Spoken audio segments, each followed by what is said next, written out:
ଢେଙ୍କାନାଳର ଅଗ୍ରଣୀ ନାଟ୍ୟାନୁଷ୍ଠାନ alternative rhythm theatre September 5 ତାରିଖ ପବିତ୍ର ଗୁରୁ ଦିବସ ଦିନ ତା'ର 7ମ ପ୍ରତିଷ୍ଠା ଦିବସ ପାଳନ କରୁଥିବାରୁ ଅନୁଷ୍ଠାନର ସମ୍ପାଦକ, ସଭାପତି ତଥା ସମସ୍ତ ସଦସ୍ୟମାନଙ୍କୁ ସାଧୁବାଦ ଜଣାଇବା ସହ ଅନୁଷ୍ଠାନର ଉତ୍ତରୋତ୍ତର ଉନ୍ନତି କାମନା କରୁଅଛି। ନାଟକ ଏକ ଶକ୍ତିଶାଳୀ ଗଣମାଧ୍ୟମ, ମାନବ ଜୀବନର ଏକ ପ୍ରମୁଖ ଅଭିବ୍ୟକ୍ତ କଳା। ସମାଜକୁ ସଜାଡ଼ିବା ପାଇଁ ଏହା ଏକ ଅମୋଘ ଅସ୍ତ୍ର। ଏହାକୁ ମାଧ୍ୟମ କରି ଅନୁଷ୍ଠାନ ତା'ର ଲକ୍ଷ୍ୟ ପଥରେ ନିରନ୍ତର ଯାତ୍ରା ଅବ୍ୟାହତ ରଖିଥିବାରୁ ତାହା ପ୍ରଶଂସନୀୟ।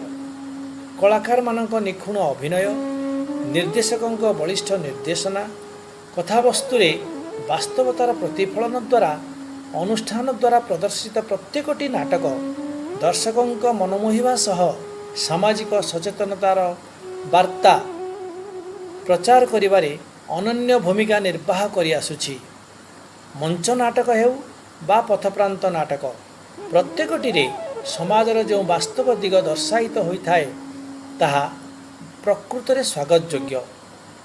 ଜଗନ୍ନାଥଙ୍କ କୃପାରୁ ଅଲ୍ଟରନେଟିଭ୍ ରିଦିମ୍ ଥିଏଟର ଏମିତି ନାଟକ ପରେ ନାଟକ କରୁଥାଉ, କଳାକାର ତିଆରି କରିବାରେ ବ୍ୟାପୃତ ରହୁ, ସମାଜକୁ ନୂତନ ଦିଶା ଦେଖାଇବାରେ ସହାୟକ ହେଉ। ଏହା ହିଁ ଏହି ଅବସରରେ ଈଶ୍ୱରଙ୍କ ନିକଟରେ ମୋର ବିନମ୍ର ପ୍ରାର୍ଥନା।